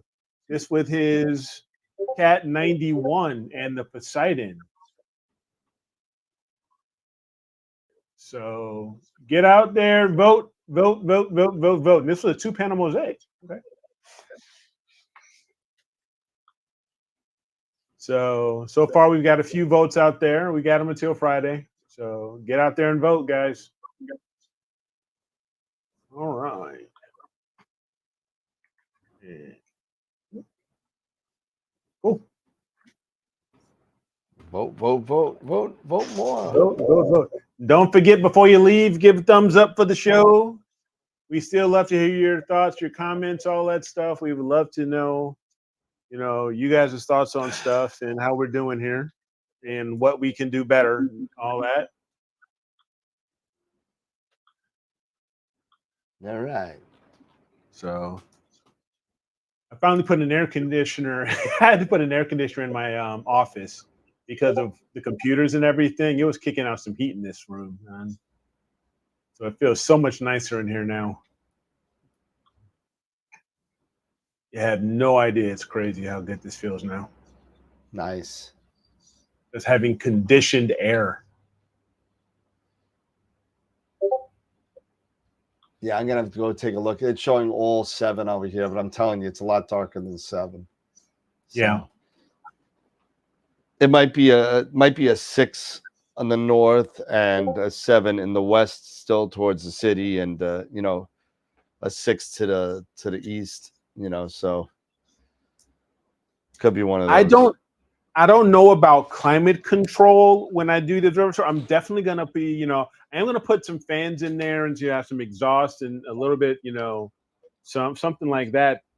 Maybe a solar powered fan or something with, and to send out exhaust, to send out that heat, and to help, with the, definitely with the humidity and stuff like that. But I haven't really thought about it. But that's a good call out. Yeah, got to do something to keep the humidity. Yeah, because I've got it. Yeah, keep the humidity out of there. But I'm definitely going to do something with to have, for some airflow. There's only so much, Rid-X will help you with, So Yep.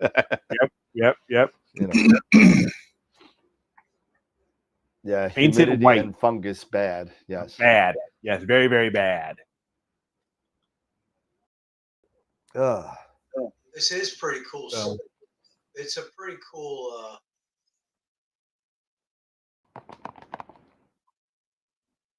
I'll definitely, get a dehumidifier and run a hose, out and so we can dehumidify. Make sure it goes far enough away from your foundation that, Yeah. I'm gonna have it, drill a hole through, seal it up, and get that hose all nice and far so it can drain. Let it water the flowers, exactly the planting bed somewhere. Yep, exactly. Yeah.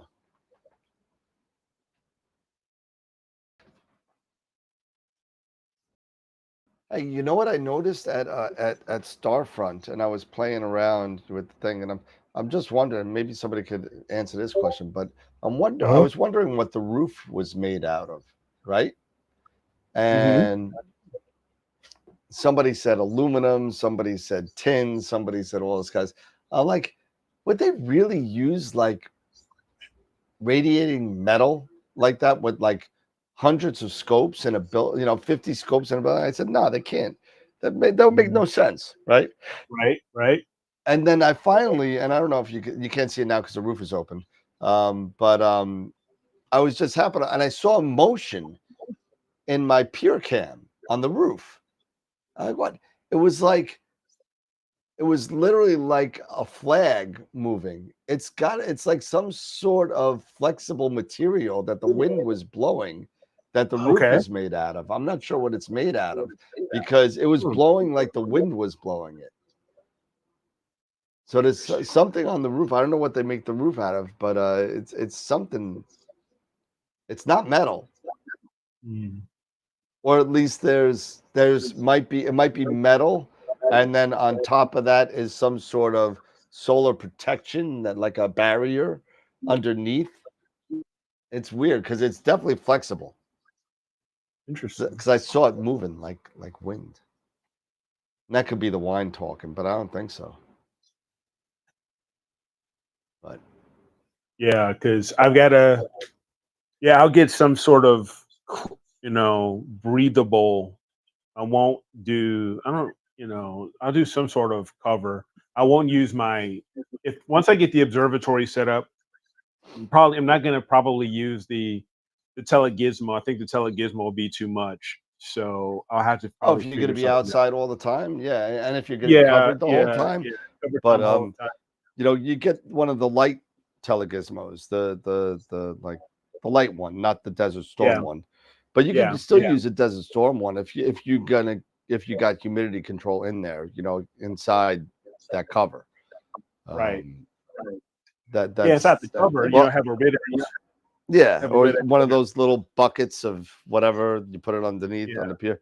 But what was it? The I'll tell you, it's Starfront, at least in Building 7. This and I'm is sure what I use. There you go. Yep. This is because this is what I used in the pod. Yep. In the sky pod, I would hang this up right underneath, or hang it right up underneath the OTA. Yep.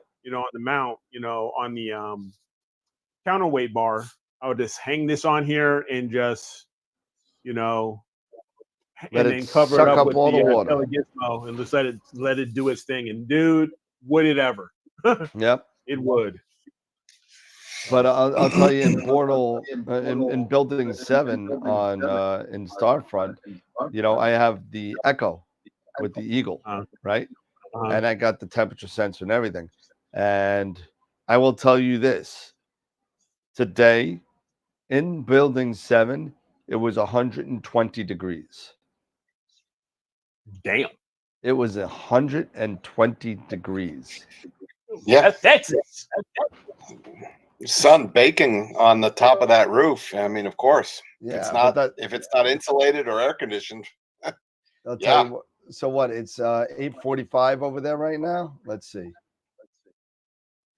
It's 8:45 right there in Texas right now, and the temperature is. Let's see. Come on. 105.9. The roof closed? The roof is now open. It should probably be cooling down. It's slowly going down. It just dropped to 105.7. So 6. So it's going down a little bit. But how long is a the roof little? It just opened. It literally just opened. What's the temperature supposed to drop to total? What, in Texas tonight? Yeah. Oh, I don't know. I have no idea. Well, I mean, where I am here in Florida, it's 82 degrees. Electronics and mirror coatings. What are you talking about, Mitchell?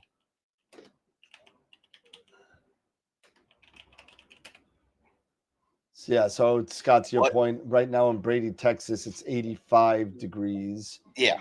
And it's going down by 3 o'clock to 73 degrees. Yeah. And then going back up to 91 by 4 p.m. tomorrow. 4 p.m. Yeah. Oh, yeah. I mean, it was 95 degrees here today, Yeah, it drops. It's now to 104.9. So it's going down. Yeah. But you know what? Just when you're in these areas, right, you got to be really careful now. So if you're like me and you just started your sequence and you started your incremental cooling of your camera, it's really hot there. So make sure that if you go down to either Texas or Utah desert remote or somewhere where you're in a hot place all the time, make sure you spend maybe 20, 30 minutes cooling your camera, because if you just go full blast and go from 105 to negative 10 Celsius, which is what, like I'm damning it. 20 degrees. So you are going 80 degrees now in rapid time. I don't care what kind of dew control you have on your camera. You're gonna get dew. It's gonna be a problem. So do your incremental cooling. I literally have mine set to start cooling at sunset. So it takes like an hour to cool. Yep.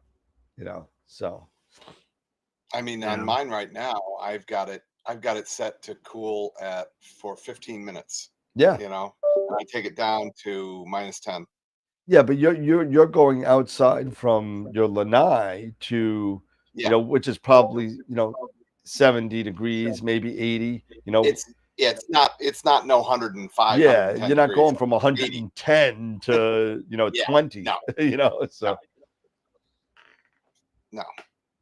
Yeah, and somebody was mentioning in the chat about it affecting electronics and filter coatings and such. I think that's not so much the heat as it is the heat and humidity. The humidity is what's really going to screw you up. Yeah. Yeah, I usually go ahead. keep mine, like my at that temperature. I don't go down into the negatives. I usually keep mine around at 0. Because aren't you going to be putting even more strain on the cooler fan motor on the cooler? Yeah, you will. If you're that high, if you're at that type of heat. Absolutely. So, one thing I say a lot is try to keep your cooler efficiency at 70 or below %. Don't go above 70. Because if you're at 100%, you're right, Eric. You're gonna sit there. You're gonna blow out that fan eventually. And if you're at 100% all the time, you're just gonna kill that fan eventually. So 70%, and then find out what temperature. Now at 70%, even in Texas, I still get to -10. So that cooler on the Poseidon, I don't care what it says. If it says 40 under ambient or 50 under ambient, whatever it is, 45, it kicks butt. I mean, yeah, the one of my Altairs kick butt. I mean, I'd usually do -10, and once it's there, it never 50-60%. Yeah. Yep. Yeah, and now that it's getting hotter. Well, it's not getting hotter. It's been hot down here, but I haven't been able to image in a month. So but it's much hotter during the night. I mean, it'll drop maybe into the high 70s, overnight. This time of year, you have to make sure you have your dew heater on and everything like that. It's so humid, at least we are, Scott. That mine's got a built-in dew heater, and on my 571, I have the add-on heater as well. Yep. Just to make sure that thing doesn't frost over. I mean, the humidity. Yeah, well, I mean, even down here where it's hot, I mean, we get dramatic changes in dew points, and I mean, I'll get dew even at 80 degrees. Yep. Oh, me too. I mean, I wake up every morning, and I mean, I'll wake up, walk outside, and it's 6:30 in the morning, and it's already 75 degrees, and everything looks like it's been almost looked like it rained the night before. Yep. Well, Crazy. I mean, I'll move my temperature from -10 to 0. Over the months. Actually, I'm using a different camera now, so I'll just make sure that it's set to 0. But can a box fan help? It can, but it may induce extra vibration that goes on. Yep. Cool. All right. Well, we're about that time. Yes, we are. Yeah. No, we ran a little bit behind, but nonetheless, it is what it is. It's all good. Dave, final thoughts before we hop on out of here for Wednesday? Yeah, I mean, I farted around with ChatGPT and asking it about exposure times with certain setups and everything like that. It was really interesting answers I got. So, hey, I'd recommend it and try it. Yeah, give See it a if it shot. works for you, because I'm going to try it. It's telling me I need to be doing, 420 or 6 to 900 second for certain things. And I'm like, 900-second Wow. image. It's 15 minutes, man. Well, it depends on what it is and how faint it is. This was the Eagle Nebula. Oh, wow. 15 minutes? It said, well, That no, I seems think for that excessive. one, it said 300 to 600. 10 minutes. All Okay. right. Okay. 300, 600, 5 to 10 minutes. 5 to 10 minutes. Yeah. That's what I And usually. it recommended if you do 10, do 10. Because you'll swamp the read noise. Well, I don't know what the read noises.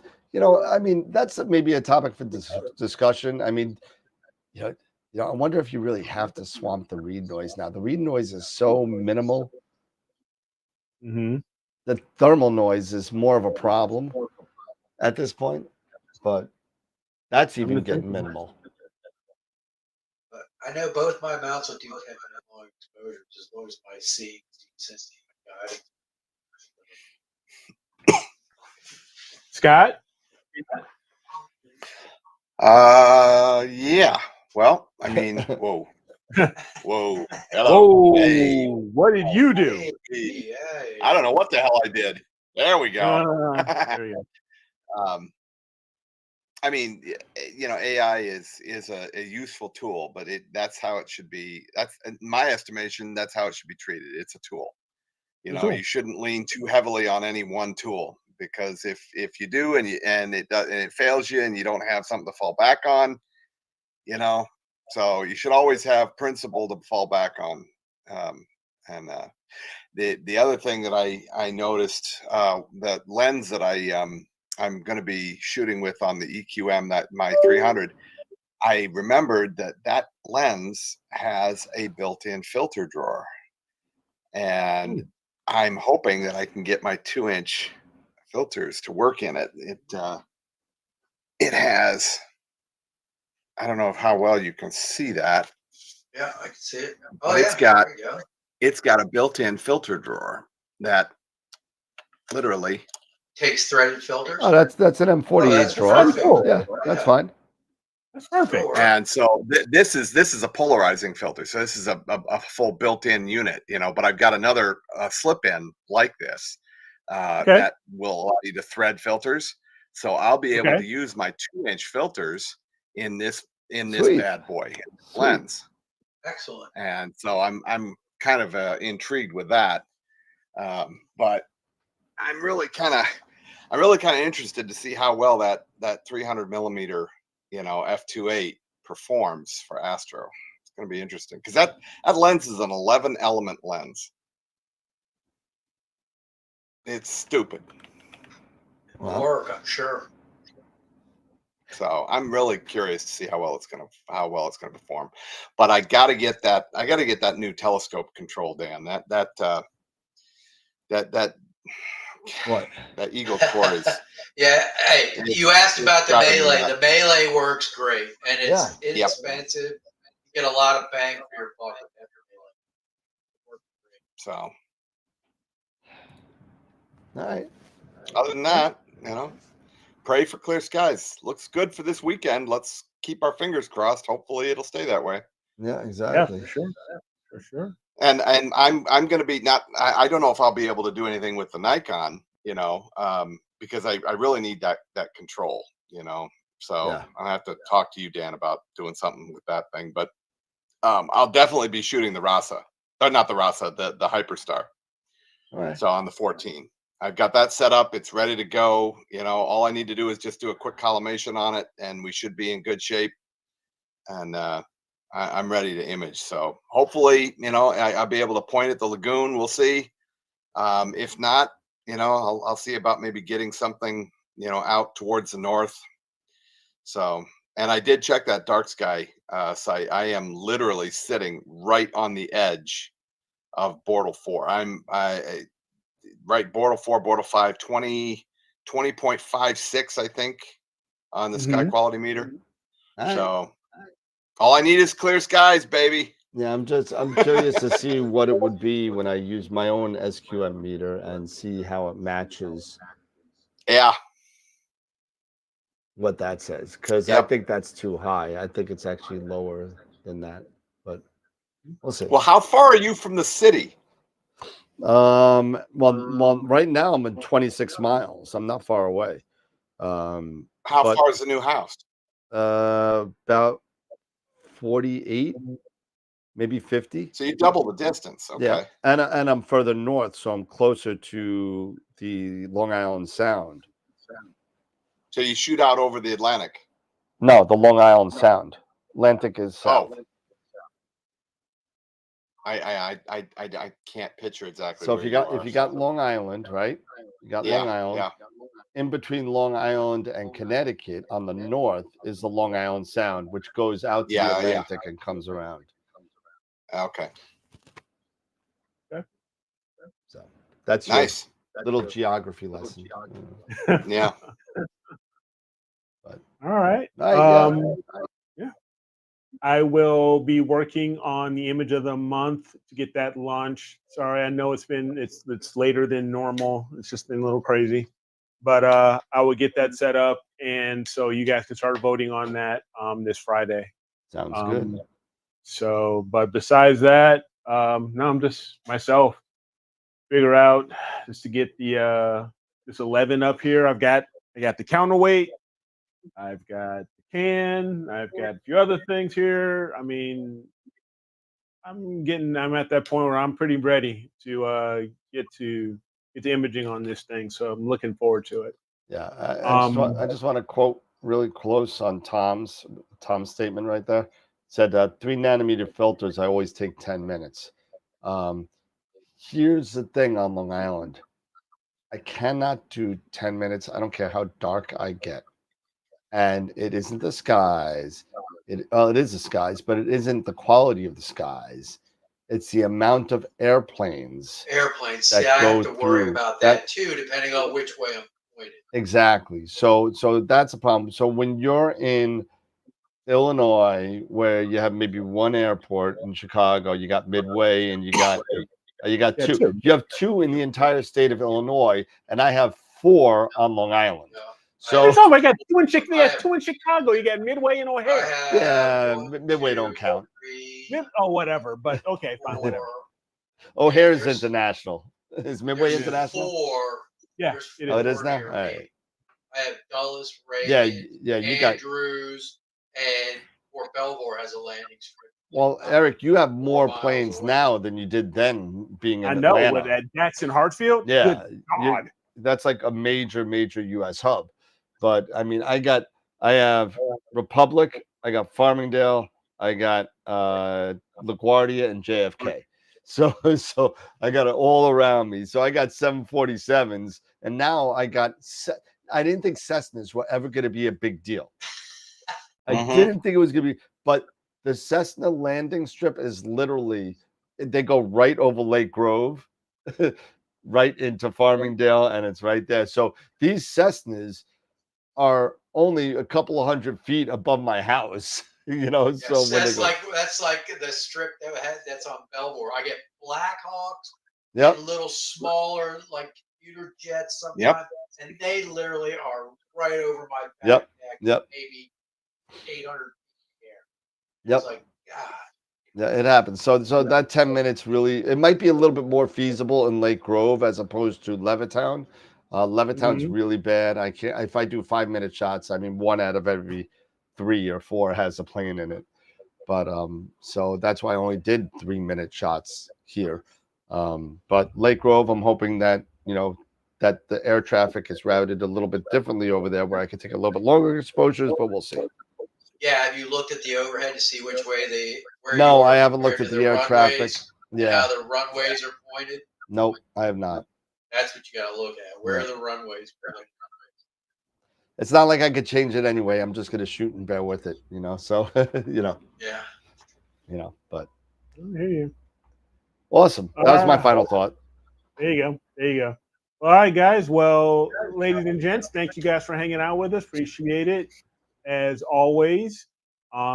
We look forward to seeing you guys on Friday with our image of the week winner and hanging out with us a little more. Maybe we can even figure out something like a how-to or do some processing or something. We're going to try to do that more on Fridays, the how-tos and those types of things, and try this or that type of stuff.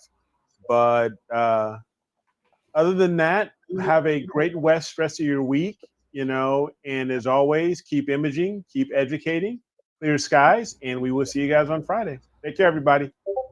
Later, guys. Good night.